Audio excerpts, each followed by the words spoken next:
in the kind of society that we live in, one that is based on exploitation and inequality, it's not surprising that at various times there are explosive upsurges of social resistance. You have working class struggles and popular movements arise, and they place demands before those in power. And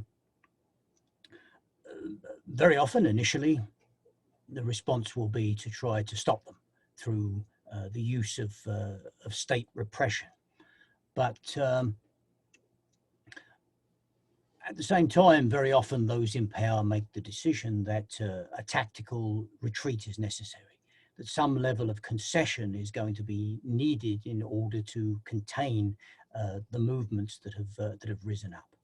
And when that happens, I think it's very, very important to appreciate the incredible experience that those in economic and political power have when it comes to how to provide concessions that give as little as possible, that demobilize movements, that provide the concessions on terms that are the most favorable to those on power, and that situate them well for a counterattack when that becomes possible for them.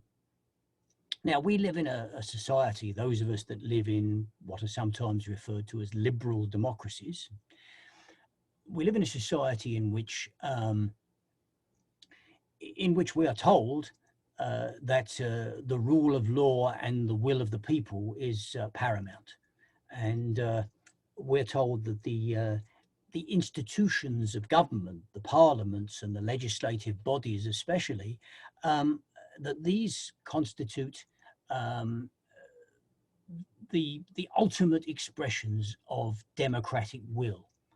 But the interesting thing is that you can look at a range of different capitalist countries, and you soon realize when you look into the history that these institutions were in fact not set up to provide for even formal representative democracy, much less anything that was more participatory in nature. That these were institutions of class rule. They arise in many countries in struggle against the old feudal system and represent the interests of the capitalist classes. The English Revolution of the 1640s, the Parliament that was so much part of that struggle, was not an institution that was supposed to be, and didn't provide representation for the bulk of poorer people. It provided representation for the propertied, for the rich, for the capitalist class. And at the famous Putney debates, it was made clear that those without property did not have a say in the running of the Commonwealth. The same could be said of the United States. The Constitution that was adopted by property owners and slave owners, and there was never any intention that ordinary working class men or women in general, any women, would be allowed to participate in the thing. Canadian Confederation in 1867, these were established as means of asserting the will of the Canadian capitalist classes. It certainly wasn't established. It certainly wasn't established as a place to engage in, as a system to engage in democracy, in the sense of representing the interests of ordinary people. Quite the reverse. But what occurred is that there was in society struggles, and it was recognized, and many of these struggles actually demanded the rights to vote. We look at the Chartists in Britain. We look at the many struggles that were taken up to win the right to vote for women. Under pressure, the men of property conceded. They decided that they were going to have to grant the formal right to vote. Now, on the face of it, you would think this for them would have been an absolute disaster. To allow for a system of representative democracy to be put in place, in which ordinary people, the great majority, could cast votes, would seem to be the death knell of wealth and privilege, but quite the reverse. In 10,000 ways, they have been able to ensure that the existence of a formally democratic system did not preclude an effective dictatorship of vested interests. Inequality is every bit as great. Indeed, over recent decades, an entirely regressive agenda has been put in place that has devastated services and working class living standards. All this has occurred. All this has occurred with everyone theoretically able to make political decisions and participate in the voting process. They control it through power and money. They control the political party system. They control the electoral system, and they control the functionings of government to an enormous degree. So there is perhaps one of the clearest examples of the ability of those in economic and political power to make what on the face of it appear to be absolutely devastating concessions and be able to continue, not as before, not to say that the right to vote counts for nothing, but nonetheless they are able to continue with the bulk of their power and their privilege retained and in place. If we take the rise of the trade union movements, look at the United States and Canada, the 1930s, and again after the Second World War, you see an upsurge. You see explosive struggles. You see the 1930s sit-downs in the United States. You see the Ford Windsor strike in 1945 here, Valleyfield, Quebec, the following year. Enormous struggles that really put the system on the ropes, that really created a crisis for those in power. But they recovered. They made very substantial concessions, there's no denying. Living standards for working class people were substantially improved through the extension of trade union rights. But they granted those rights in very selective ways. The right of unions to legally function was codified. And very substantial concessions were made to working class people through that process. And strikes and struggles still took place. But they now took place within a framework of state-controlled labor relations legislation that ensured that workers were locked into individual collective agreements, ensured that struggles could not become generalized, ensured that the struggle was compartmentalized, contained, and controlled to a very significant degree. And moreover, when in the 70s they decided that the needs of their system required a counter-offensive, and that trade unions were attacked and workers' rights were undermined and working class living standards were driven down, that edifice of compromise, that somewhat sanitized form of class struggle was kept in place. And so the controlling the power of the strike weapon and the ability of workers to organize in that way has been there's no getting away from it, a formidable achievement on the part of the capitalist class and the capitalist state. At the moment, in Canada, we're dealing with a quite remarkable, dreadful but historic situation, where in this settler state, in this colonial settler state in which we live, we have what has been revealed over the last number of weeks is the beginnings of an understanding of the real enormity of the residential school system that was imposed on Indigenous people as part of a genocidal effort. Children died in those places, and they're discovering the unmarked graves. Children died in those places in enormous numbers. An attempt was made to crush the life out of some generations of Indigenous children in order to obliterate Indigenous culture. It was absolutely brutal. and it sent shockwaves through the country. There is now a situation where those in power are somewhat on the ropes. The establishment is ducking and weaving. And already we see the beginnings of a strategy to emerge to deal with this.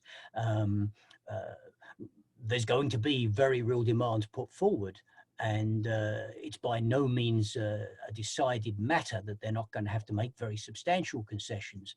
But you see the Prime Minister of the country making efforts to blame it all on the Catholic Church. Not to say that the Catholic Church that ran the majority of these schools wasn't guilty of horrendous things, but this was something that came from the highest levels of the Canadian state and its system of government. It wasn't a question of some churches that got out of control. I see Trudeau saying that this year's Canada Day celebrations should be a time of reflection on reconciliation.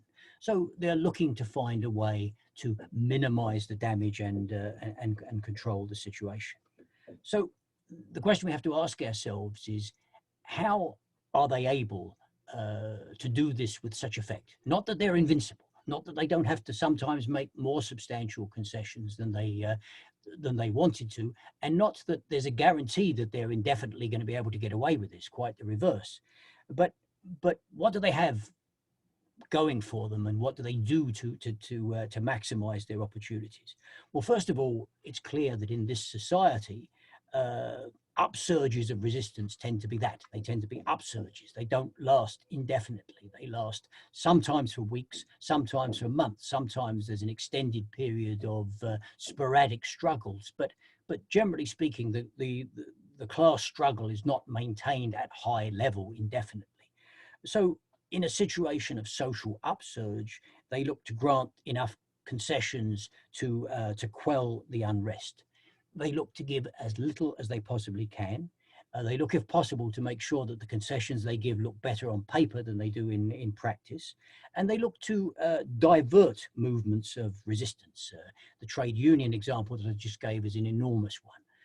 Today, the grievances that workers have in the workplace are dealt with through a highly legalized system of grievance and arbitration that has been laid down to keep things smooth running. Even in situations of community unrest, for nearly 3 decades, I was an organizer with the Ontario Coalition Against Poverty, mobilizing communities of poor and homeless people. And we were, I think, an exceptionally difficult bunch to control in that sense, because we were rather clued into their efforts to look for ways to pacify us and divert us. And I think we did a better job than most in terms of, and the organization continues to do a better job than most in terms of getting around that stuff. But when movements start to rise up, they look for ways to contain the problem. If you're dealing with the municipal level of government, then you're dealing with the city councillors, you're dealing with the city bureaucracies, and they'll look to include you in consultations and meetings and all kinds of ways to try to ensure that everything is pacified and negotiated and goes through official channels. It's the ability to step outside of that and engage in disruptive collective action that is so threatening to them, and that's something that they seek to contain.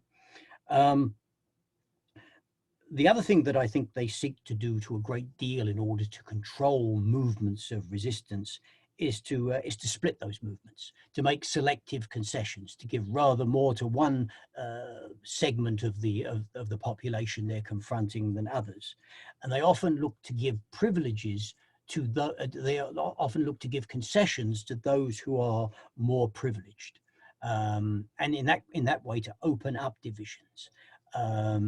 The upsurge of Black resistance, of which the civil rights movement was part in the 1960s, created in many ways a crisis for the establishment in the United States, and it did win major gains in terms of the basic political rights and freedoms of Black people. But it's remarkable the extent to which those concessions were given much more to middle class people, to middle class black people, than to poor and working class people. It's amazing how that sort of layer of black mayors and black chiefs of police and such like have been promoted, while the economic inequalities along racial lines in the United States are as great as they've ever been, and movements are still to this day rising up. Black Lives Matter and others are rising up to challenge the racialized, lethal police violence that the black communities face. The other major strategy that is employed is I think, and I think it's it's in many cases it's a dangerous weakening that takes place when this occurs and people fall for this. But the effort is made is to divert social mobilization into electoral directions. I'm not suggesting that that an electoral strategy is something that we can never adopt and shouldn't adopt. But what they seek to do, what the other side seeks to do, is to ensure that the electoral focus becomes dominant. In the United States recently, we saw a real, I think, example of that, where the movement that rose up, and it had international repercussions as well, but the movement that rose up following the police murder of George Floyd in Minneapolis was enormous. It was an enormous social movement. It was one of the biggest, if not the biggest, that has occurred in the history of the United States.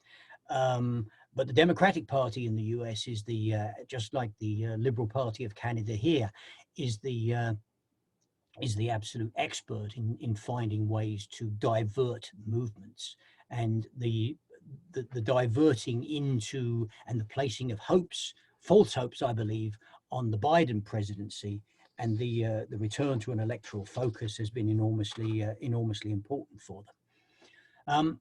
So we deal with an enemy that is dangerous, that utilizes repressive power when it feels it needs to, but sometimes substitutes for this or mixes up with the repressive option an incredible capacity to weaken and co-opt and demobilize through the granting of concessions. And I raise these questions particularly because I think they're so significant in the context of the struggles that we have gone through during the pandemic and that we're going to face in the post-pandemic situation. Because we're dealing now, speaking from Canada, but I could speak on a global basis as well.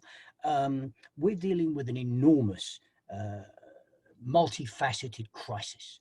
I think of an unprecedented nature and an unprecedented scale, an economic crisis and a several-sided ecological crisis that involves the present pandemic and the threat of more pandemics, but it involves as well this incredible climate crisis that we're seeing play out now with increasing force, increasingly disruptive, increasingly dangerous.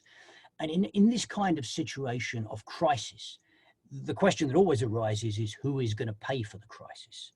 And even in the midst of a global pandemic, we've seen across this world some incredible struggles. I mentioned the Black Lives struggle coming out of the United States. I could speak as well, of course, of the Indian farmers movement, challenging the veritable neoliberal laboratory that the Modi regime is operating in India. And several other key struggles as well have broken out during the pandemic. So there's no doubt that in a situation such as we're going to face over the next few years, that there are going to be upsurges, social upsurges, explosions of social resistance. We're not going to be living in a passive period. I think we can take that as a given. But the truth is that in such a period, upsurges are not enough because they can get control of upsurges. It may cost them a bit, but they can get control of upsurges. And we need to think a lot about how we go beyond that kind of level of immediate struggle, and how we create something more durable. One of the absolute priorities, I think, is that there is an acute need for, a desperate need for, a rejuvenated trade union movement. And the initiative for that has to come from the base, has to come from the rank and file to an incredible degree. But we need, in this period, there's been incredible street movements, and there's been some important workplace-based struggles, but not nearly enough. There is a real need for a strong, powerful, rejuvenated, militant trade union movement that is prepared to step out of the brokered concessions of the earlier period and engage in the kind of generalized, ubiquitous struggles linked to community-based struggles that's needed in this situation. And in terms of community struggles, there's a need for organizational form. There's a need for communities under attack to build durable, participatory, dynamic, democratic forms of organization that can play an important role in periods of upsurges, but can sustain struggles and sustain movements in the intervening period. And I think as well, the absolutely critical question, if we are to move forward and if we are to get beyond the risk of being pacified by inadequate and illusory concessions, the absolutely important ingredient is that there must become, within the movements that we build, a powerful, driving political sense of anti-capitalism. I think the crisis that we're in now is one in which we really have arrived at a situation where the profit-driven capitalist system is incapable of creating a sustainable relationship with the planet on which we live. It's producing the era. It's produced the era of pandemics. It's producing a monstrously dangerous and left unchecked, an absolutely devastating and fatal climate crisis. We are heading into a situation where progress is not possible unless we are capable of fundamentally changing this society, and that means being capable of challenging the present society politically in struggle. So I think the period ahead, we face enormous struggles around our immediate needs, but those struggles must, above all else, be infused with radical transformative politics. There are no concessions that can be given by this system that are going to solve the crisis that we face. We must solve it ourselves through political action. Thank you.